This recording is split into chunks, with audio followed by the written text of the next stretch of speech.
And what did you make? What did you make of the fours? Because it seemed like there's this new Dutch four that's now gone into the hats, having the Dutch having won the European Championships this year. Well, I mean, there were some pretty good guys in that, so I wasn't too surprised, having raced them kind of a few times over the season. Sorry. Yeah, I thought they looked really good, yeah, I came away thinking, cool, like that's really looking forward to racing them, hopefully in the summer to come. Yeah, no, I was the fours racing was really cool, and there was just some really good racing actually, especially considering the circumstances that every country, every training program had to deal with. To be able to still now, or a few weeks ago, kind of put on some world-class racing, I thought was definitely gave us as a team, gave me personally like a sort of a big boost going into another winter's training. I mean, were there any standouts for you from the European Championships, or crews that stood out for you, or races that you thought, wow? Well, certainly watching the men's pairs race, watching the Romanians, I thought they looked really good, and sort of surprised that maybe the Sinkovic brothers weren't sort of as dominating as they normally are. I'm sure they'll be back onto that kind of form. The German 8. What did you reckon for that? That was impressive, wasn't it? Yeah, no, I think we've sort of been following by proxy in the build up a little bit, watching people's Instagrams and, various sort of like other kind of things. And the question was, were the Dutch going to do it a little bit? And just about to see the Germans kind of be able to deliver another kind of sort of perfect race in the final, I thought was really impressive. No, I think as a team, hopefully maybe some of them are listening, but we're dying to race everybody next summer. So no, it was great to see that, and I think definitely given us a sort of sense of, okay, well, we're going to have to be very, very good through this season to be able to be competitive with these guys next summer. Yeah, that's really interesting. And I know you're at Caversham at the moment. Normally you guys spend quite a few months of the year abroad. Is there any training camps for you on the horizon at the moment? Unfortunately, our sort of international camps look like at the moment that they probably, unless sort of something kind of dramatic or is able to, it will change that kind of reality. We probably won't. We normally go to Sierra Nevada end of November. That's not happening. We normally go away to a hot weather camp somewhere abroad in January, and that's not happening. We're kind of hoping that maybe we'll be able to go abroad to train sort of February time, maybe a Viz if that can work. I think the women are looking at going there in January, so hopefully that will kind of work. That will kind of be a success and means that we'll be able to go as well. But I think for time being, those have been relatively curtailed, I think.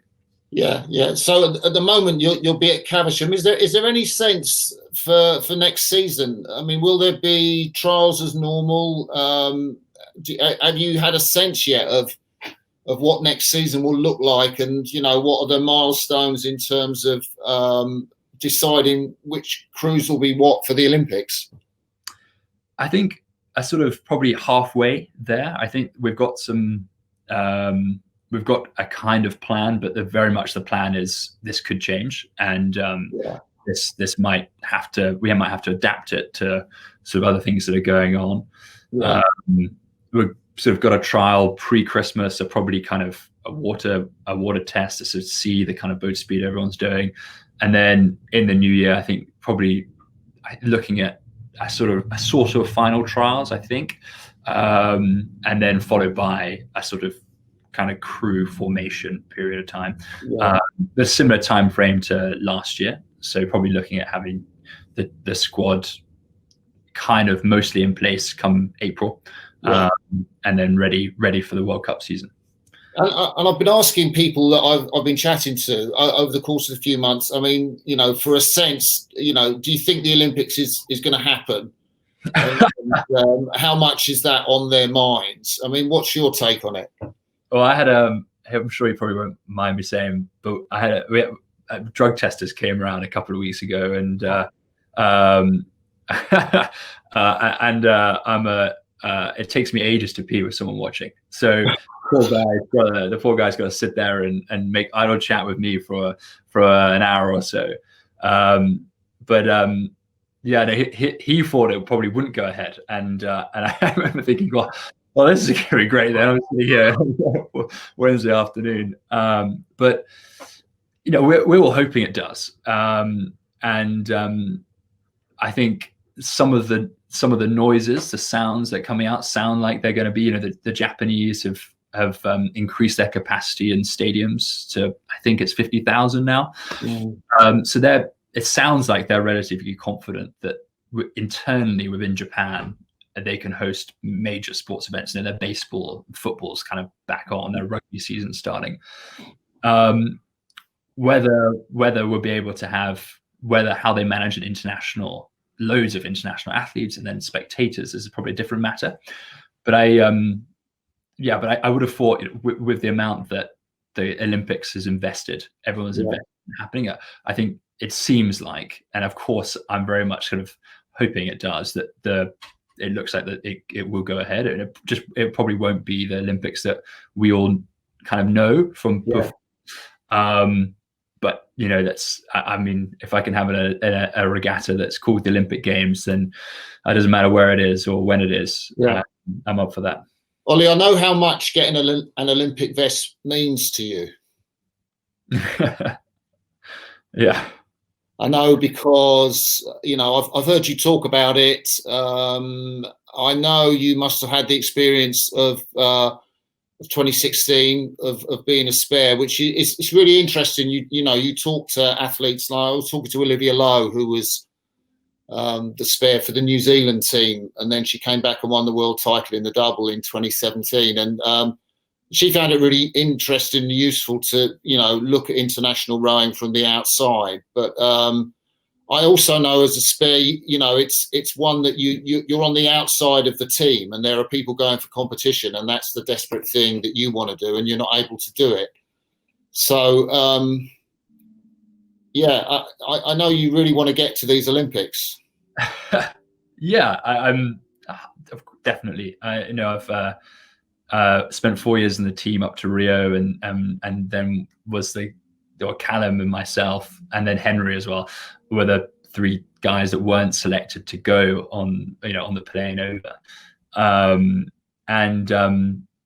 I think, you know, I'd been a spare the year before, and a spare the year before that as well. And every year I thought, okay, this is the year I'm going to break it in, I'm going to make it. And I think in a way, the sort of having the Olympic Games kind of postponed in March, and that kind of being selected and then the games being postponed, I think definitely gave me a kind of gave me an opportunity to put everything a little bit into more perspective, and think, you know, actually being able to turn up to training, which we are at the moment, and be able to mess around in boats with a bunch of lads, a bunch of guys, and it's really good fun. And I think I took that for granted a little bit before, and just thought, okay, I've got to do this because I've got to try and make this team. I've got to try and make this. And if I didn't make it, I was you know, I probably would think things were going terribly, and I needed to have a whole different kind of setup and approach to everything. And actually, I think the games being postponed, of course, desperate to go would be fantastic, but they might still be cancelled. And in which case, if they are cancelled, then what's this time being worth doing? And I think definitely trying to see, like, what is it that I actually really enjoy about being in the GB rowing team, spending my days, being able to train full time is awesome. It is really, really cool. And we've just got a really fun team, I think, you know, full of guys with different views on things, and have different experiences, have gone to the US for different, you know, studied different things, guys who've been in the UK. And I think that is, where I definitely draw a lot of energy from, being in the kind of mix of that. And we want to race, you know, we want to definitely show what we can do. But if for the time being, probably not getting too fixated on everything's about the Olympic Games, and I'm only doing this to go to the Olympic Games. For me, is probably hasn't been the place where I've kind of found the most kind of where I've drawn the most energy from, and actually just every day turning up and being in the mix with the rest of the team has been what I've found the most enjoyable, and what's kept me going, I think, for this sort of uncertainty at the moment. Yeah, it's a very grounded approach, that, Ollie. It's quite impressive to listen to you talking about it. I know I'm kind of connecting up some of the dots. I know you've been quite interested in some of the work that Kian and Mile has done. Yeah. Around mindfulness. Is mindfulness something that it sounded like a very mindful way to look at, life and the games? Is mindfulness something that you still use or have used, or? Yeah, it is. It's something I've fallen in and out of,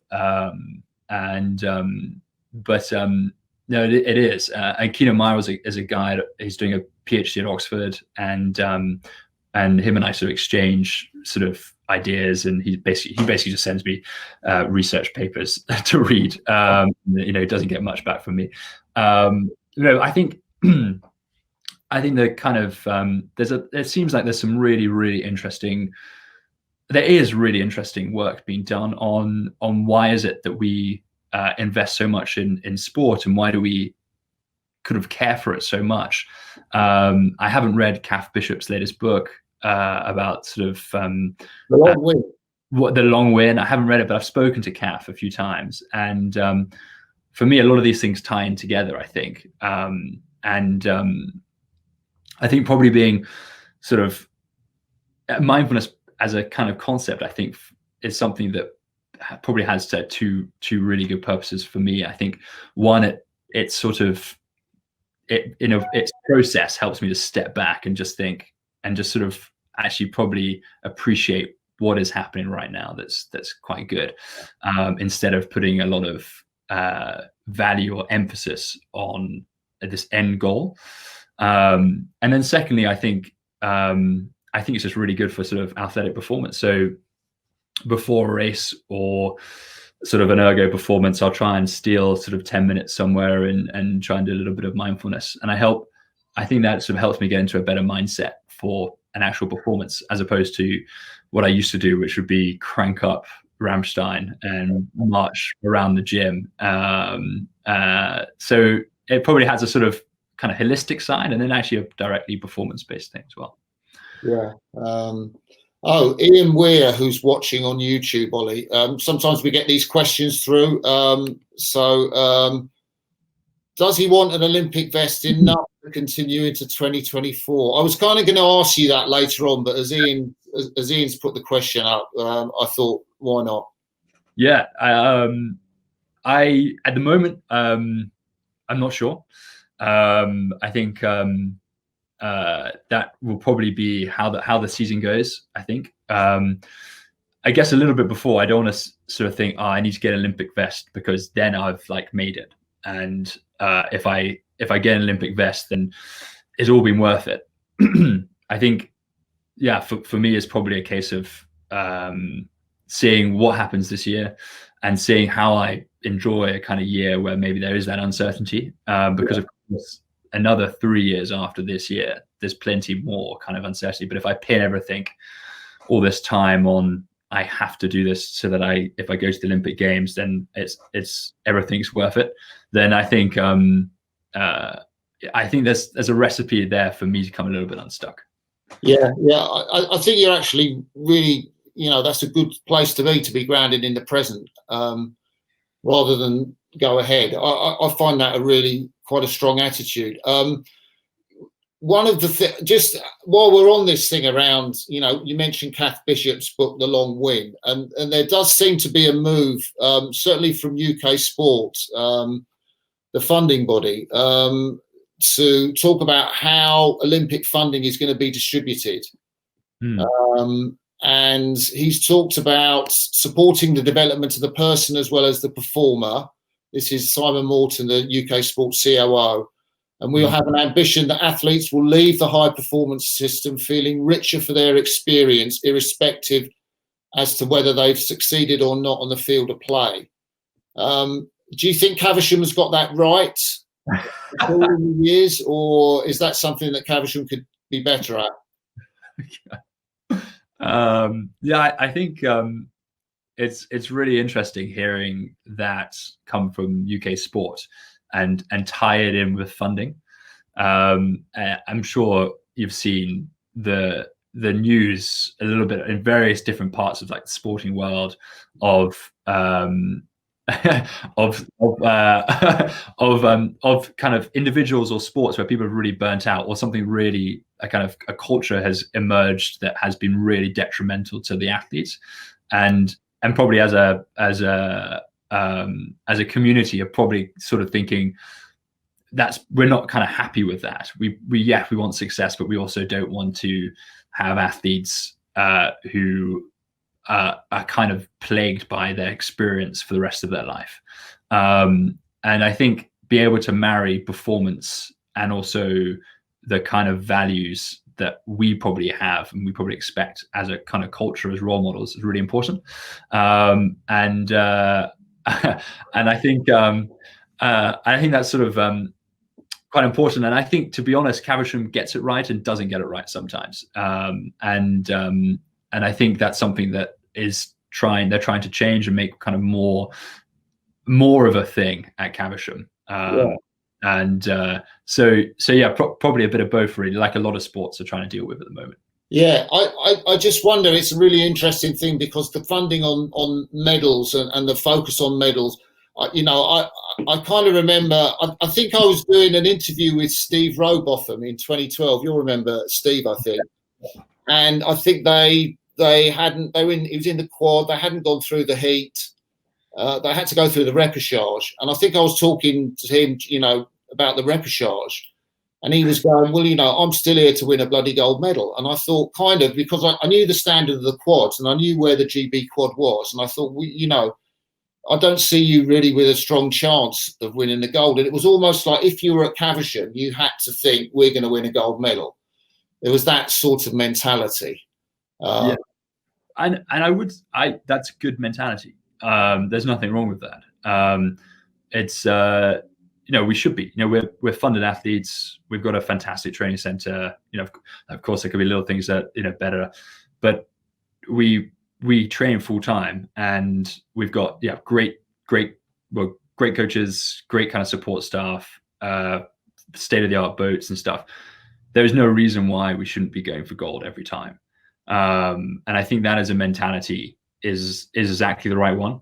And when we talk about culture, it's the question of whether there's so much pressure that comes with that it starts taking away from the actual sort of the kind of probably the mental health and actually the pressure that comes with that, I think. But actually, I think for us, the probably a better way to look at it is that actually we should be seeing that. That is, if you're at Caversham and you're a full-time member of the squad, then there is no reason why you should not be aiming for gold whenever you're racing.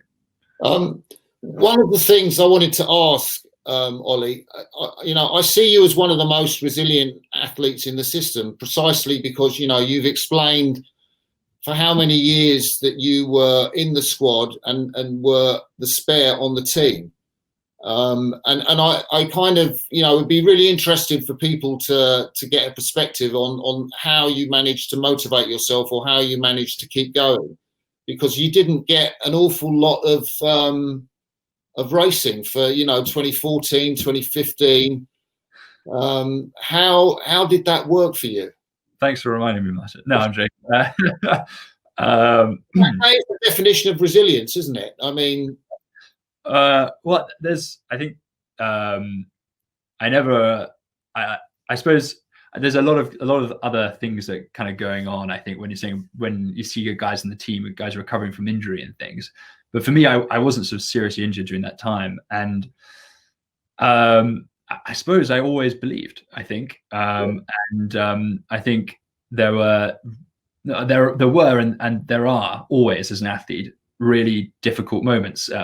Times when I thought some testing or some pieces had gone really well, and you look up to the top of the score sheet and your heart sinks as you realize your name's at the bottom, and it's at the bottom again and is again.